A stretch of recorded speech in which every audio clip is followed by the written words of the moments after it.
السلام عليكم ورحمة الله وبركاته.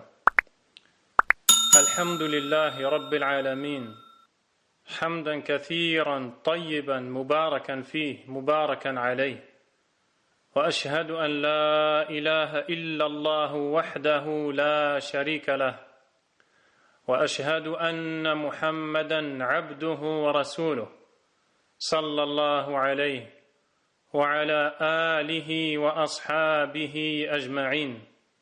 أما بعد. Serviteur d'Allah, ô toi la faible créature, nous vivons en ce moment une période bien particulière, une période dans laquelle nous faisons face à une épidémie qui sévit dans un grand nombre de pays de la terre d'Allah, subhanahu wa ta'ala. Tout ceci bien sûr par sa permission. Et derrière cette épidémie se cache d'immenses sagesses, toutes connues par celui qui l'a décrétée, et dont certaines sont connaissables pour tout croyant doué de raison, saisissant toute occasion se présentant à lui dans sa vie, pour approfondir la connaissance qu'il a de son Seigneur et se rapprocher de lui davantage. Cette épidémie, à laquelle le nom nouveau coronavirus a été donné, est la cause de la cessation des activités à très grande échelle dans le monde. Beaucoup en sont morts, d'autres sont malades, et certains même gravement. Différentes mesures préventives ont été prises. L'organisation des gens a été subitement bouleversée. Cette épidémie est devenue le sujet de la plupart des discussions des gens, entre l'ignorance des uns et l'insouciance des autres. Certains abordent ce sujet en plaisantant, d'autres en spéculant. Certains disent avoir la solution au problème et d'autres préfèrent continuer leur vie comme si de rien n'était, pendant que certains ne pensent qu'à leur subsistance ou leur activité commerciale, craignant la faillite ou la perte. Le croyant, quant à lui, est celui qui sait tirer les leçons de ce qu'Allah subhanahu wa ta'ala décrète avec cette lumière qu'est la clairvoyance qu'Allah tabaraka wa ta'ala a placée dans son cœur, cette lumière qui lui permet de voir dans les signes d'Allah subhanahu wa ta'ala les messages qui lui sont adressés émanant directement de son Seigneur. Il médite ainsi ces signes et en ressort avec la conviction pleine en la puissance d'Allah subhanahu wa ta'ala, sa perfection et sa grandeur. Ainsi, son regard porté vers les décrets divins est tout à fait différent des autres.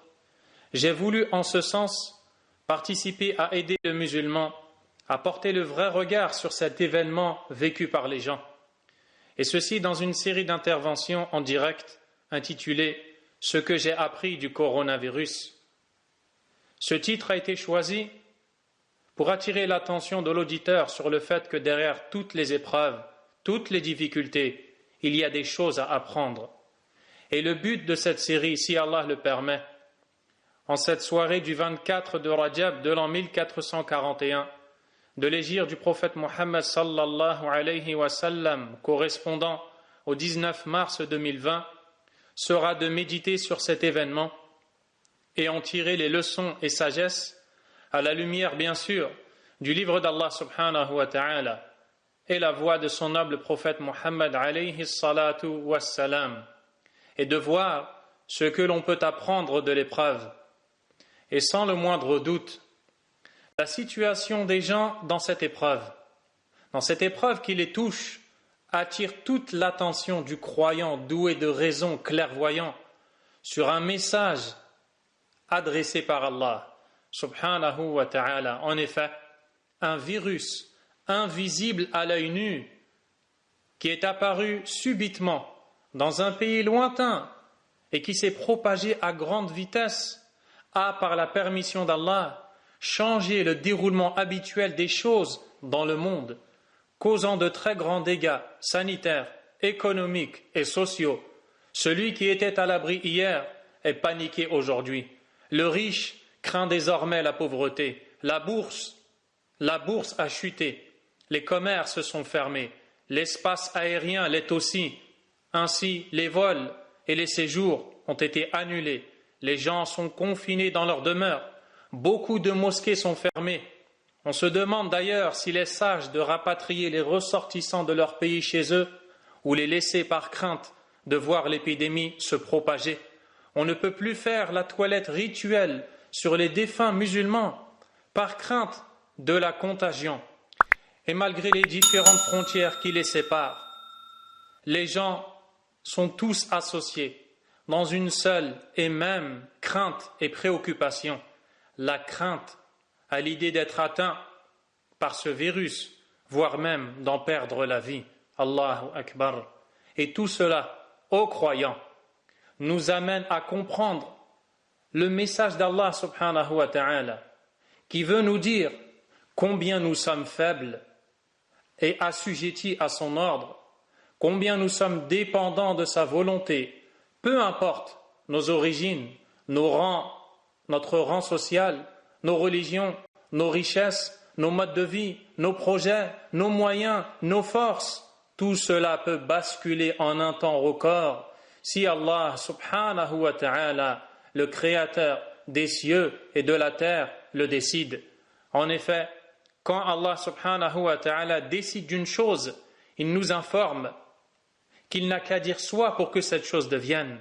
Dans le verset, le Tout-Puissant subhanahu wa ta'ala nous dit Innama amruhu idha arada shay'a an yaqula lahu kun fayakun. Quand il veut une chose, son ordre ne consiste qu'à dire soit et la chose devient. Voilà pourquoi nous sommes tous en ce sens les esclaves d'Allah, les serviteurs d'Allah, car nous dépendons de sa volonté et cela apparaîtra le jour dernier très clairement, comme il dit In kullu man fis samawati wal ardi illa ati ar-rahmani abda. Dans le sens rapproché du verset, tous ceux qui sont dans les cieux et sur la terre se rendront auprès du tout miséricordieux en tant que serviteurs. Nous sommes tous esclaves d'Allah, le Tout-Puissant, car nous ne pouvons pas sortir de sa décision ni de son décret, mais à travers ses signes. Allah tabaraka wa ta'ala t'appelle à t'élever du statut de serviteur malgré lui à celui de serviteur de bon gré pleinement soumis à lui de façon volontaire. Allah tabaraka wa ta'ala nous dit Ya ayyuhan nas antumul fuqara'u ila Allah wallahu huwal ghaniyyul hamid. Ô hommes, vous êtes les besogneux envers Allah. Et c'est Allah, lui, le riche, qui se dispense de tout, le digne de louange. Le Tout-Puissant, subhanahu wa ta'ala, nous enseigne ici que la pauvreté et le besoin que les gens ont de lui sont essentiels, c'est-à-dire qu'ils sont inséparables de leur essence, tout comme sa richesse, subhanahu wa ta'ala. La richesse d'Allah est essentielle, elle est rattachée à son essence. La pauvreté et le besoin du serviteur ne sont aucunement dus à quelque chose qui les a causés, mais elles sont tout simplement la réalité de l'état de base de cette faible créature qu'est l'homme. De même, la richesse d'Allah subhanahu wa ta'ala le Tout-Puissant n'est pas non plus due à quelque chose qui l'a causé, mais elle est plutôt la réalité de l'essence de notre Seigneur qui est parfait. Et ce qui nous arrive comme épreuve ne sont pas des causes pour nous affaiblir, mais plutôt des indices, des preuves, des signes montrant cet état de base dans lequel nous avons été créés, qu'est la faiblesse. En effet, Allah subhanahu wa ta'ala a dit « Wa khuliqal insanu dha'ifa » et l'homme a été créé faible. Ainsi, le Seigneur ne peut être que riche et puissant, et le serviteur ne peut être que pauvre et besogneux. Quiconque apprend à connaître la richesse d'Allah subhanahu wa ta'ala connaîtra alors sa pauvreté. Quiconque apprend à connaître la force d'Allah tabaraka wa ta'ala connaîtra sa faiblesse. Quiconque apprend la puissance d'Allah subhanahu wa ta'ala connaîtra alors son indigence. Quiconque sait qui est Allah saura alors qui il est. Mais cette science a été négligée par bon nombre de gens, car bien trop occupés par leur attachement à cette vie d'ici-bas, ils ont oublié l'essentiel. À ce sujet, certains prédécesseurs dirent « Pauvres sont les gens attachés à cette vie d'ici-bas, ils l'ont quittée sans avoir goûté à la meilleure des choses s'y trouvant. On demanda alors, et quelle est la meilleure des choses s'y trouvant? Il répondit, c'est la connaissance d'Allah. Et quand ce faible serviteur s'est vu honoré par son Seigneur, qui a déversé sur lui ses nombreux bienfaits et sa miséricorde, en lui attribuant la santé, l'ouïe et la vue, en lui donnant la raison et l'intelligence, en lui donnant le savoir qu'il a pu acquérir, en mettant à son service les animaux qu'il utilise tantôt pour en manger les viandes, tantôt pour porter des charges lourdes lui permettant ainsi de parcourir de longues distances, en lui faisant jaillir de la terre des sources d'eau douce afin de l'abreuver, en lui permettant de cultiver ces terres produisant toutes sortes de fruits, en lui donnant la capacité de concevoir ces nouveaux moyens de locomotion, la voiture, le train, le bateau et l'avion, en lui facilitant les voies de la nouvelle technologie, voilà que ce pauvre serviteur a pensé de lui autre chose que ce qu'il est réellement. Il s'est ainsi senti fort et puissant au point d'avoir été trompé par toutes ces choses qui en réalité ne sont que des bienfaits émanant d'Allah uniquement mis à sa disposition afin de l'adorer. Ce pauvre serviteur s'est alors oublié et a transgressé.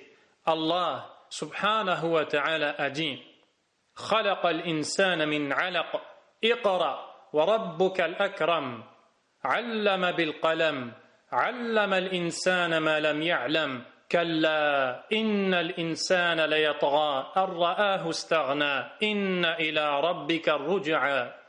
Dans le sens rapproché des versets, il a créé l'homme d'une adhérence. Lis, ton Seigneur est le très noble. Il a enseigné par la plume.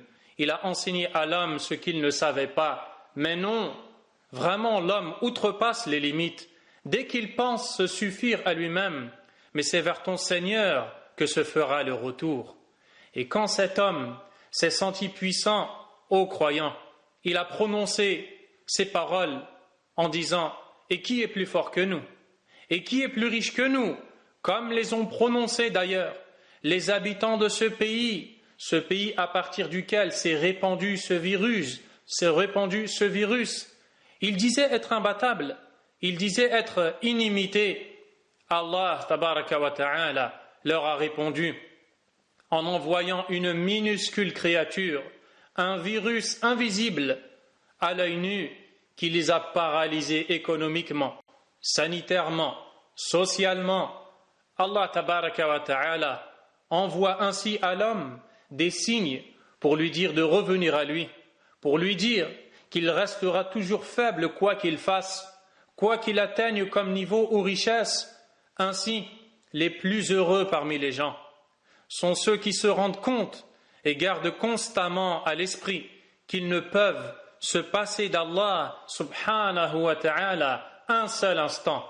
Et pour cela, le noble prophète de l'islam, Mohammed, fils de Abdullah, sallallahu alayhi wa sallam, disait Wala takilni ila nafsi tarfata ayn, quand il invoquait Allah chaque matin, chaque soir, et ne me laisse pas m'en remettre à ma personne, ne serait-ce que le temps d'un clin d'œil.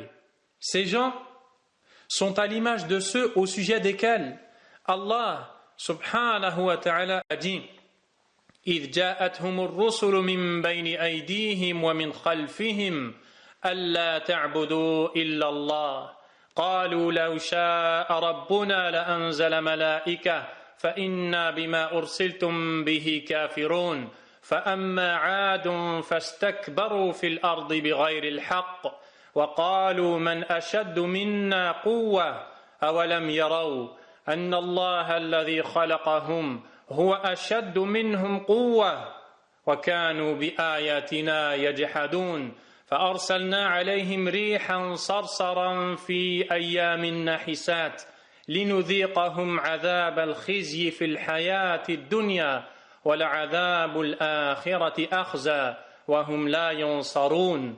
Dans le sens rapproché des versets, quand les messagers leur étaient venus les uns après les autres, leur disant « N'adorez qu'Allah », ils dirent « Si notre Seigneur avait voulu, il aurait certainement fait descendre des anges. Nous ne croyons donc pas au message avec lequel vous avez été envoyés. Quant au peuple de Had, ils s'enflèrent d'orgueil sur terre injustement et dirent « Qui est plus fort que nous ?» N'ont-ils pas vu en vérité qu'Allah, celui qui les a créés, est plus fort qu'eux? Et ils reniaient nos signes. Nous déchaînâmes contre eux un vent violent et glacial, en des jours néfastes, afin de leur faire goûter le châtiment de l'ignominie dans la vie présente.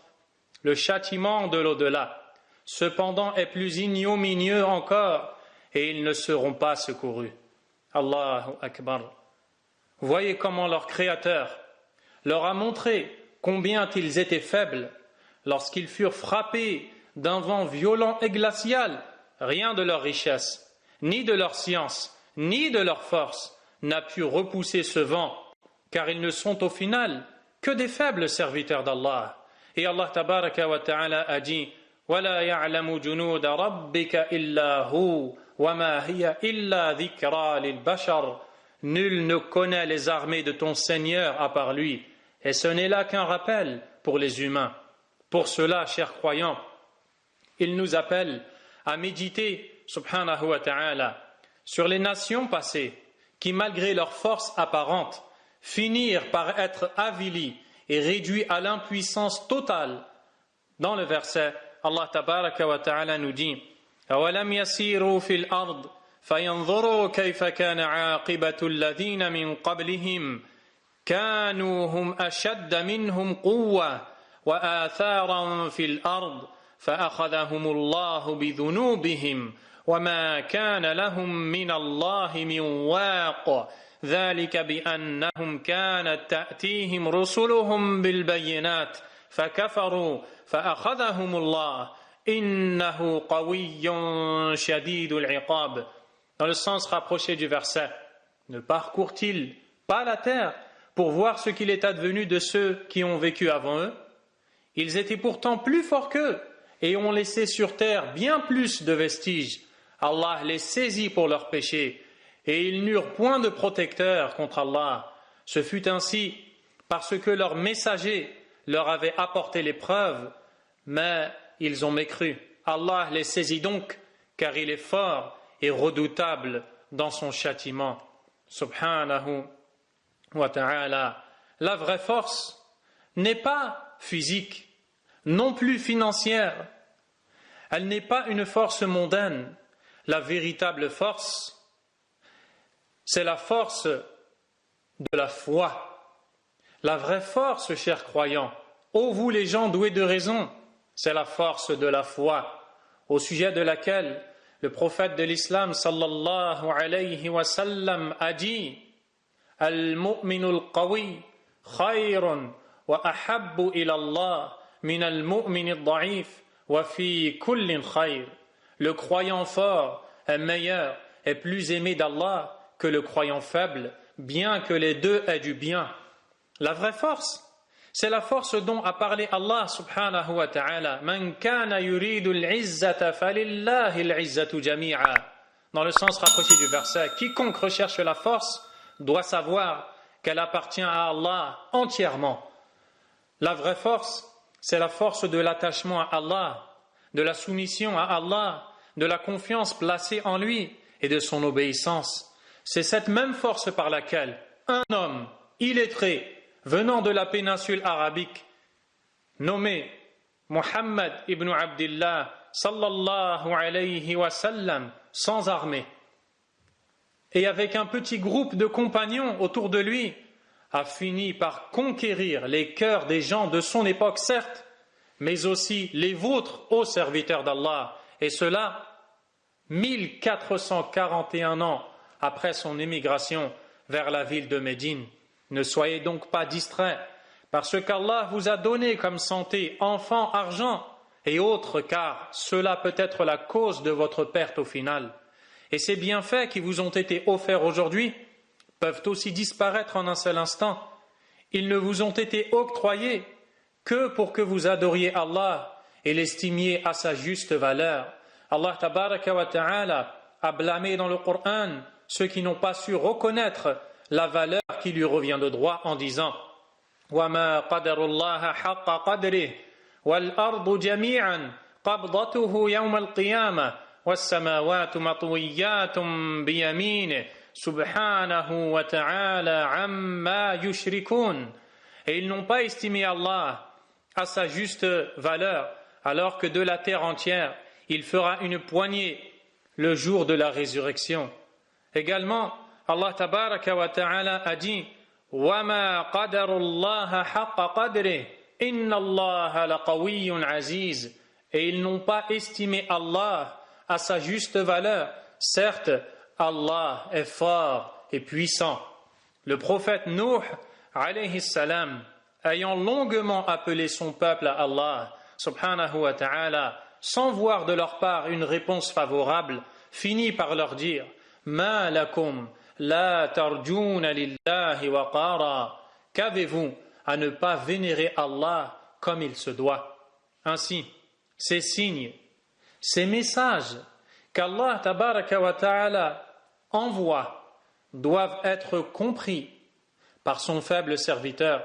Ils doivent être pour lui une leçon et l'occasion de revenir repentant à lui, subhanahu wa ta'ala.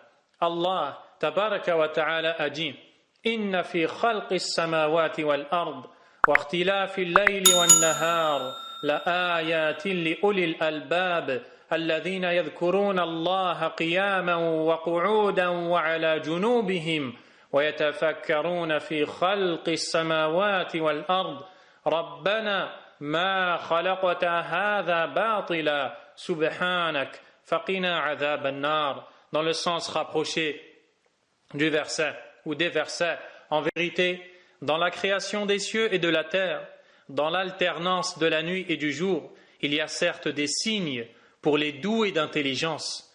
Ceux qui, debout, assis ou couchés sur leur côté, invoquent Allah et méditent sur la création des cieux et de la terre en disant « Ô notre Seigneur, tu n'as pas créé cela vainement, exempt sois-tu de toute imperfection, garde-nous donc du châtiment du feu. » Également, Allah subhanahu wa ta'ala dit « Sanurihim ayatina » في الآفاق وفي أنفسهم حتى يتبين لهم أنه الحق أولم يكفي بربك أنه على كل شيء شهيد ألا إنهم في مرية من لقاء ربهم ألا إنه بكل شيء محيط.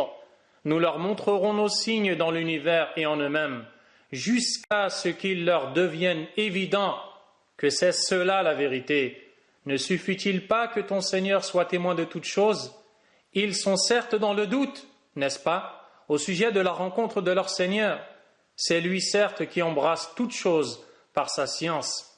Je terminerai par la parole d'Allah, subhanahu wa ta'ala, appelant l'homme à méditer, en lui disant « Ya ayyuhal insan, ma gharraka bi rabbika al-karim » Ô toi l'homme, qu'est-ce qui t'a trompé au sujet de ton noble Seigneur? Qu'Allah tabaraka wa ta'ala nous donne des cœurs clairvoyants, pleins de foi, qu'Allah nous octroie la sincérité dans nos actes et paroles, qu'Allah purifie notre intérieur, qu'Allah tabaraka wa ta'ala nous ouvre les portes de la guidée et de la miséricorde et qu'il fasse éloigner de nous toute difficulté, toute calamité et que l'on en sorte plus fort dans la foi, plus proche de notre Créateur. Wallahu tabaraka wa ta'ala a'lam. Wa sallallahu wa sallam wa baraka ala nabiyyina Muhammadin wa ala alihi wa ashabihi ajma'in. Subhanaka Allahumma wa bihamdik. Ashhadu an la ilaha illa ant. Astaghfiruka wa atubu ilayk.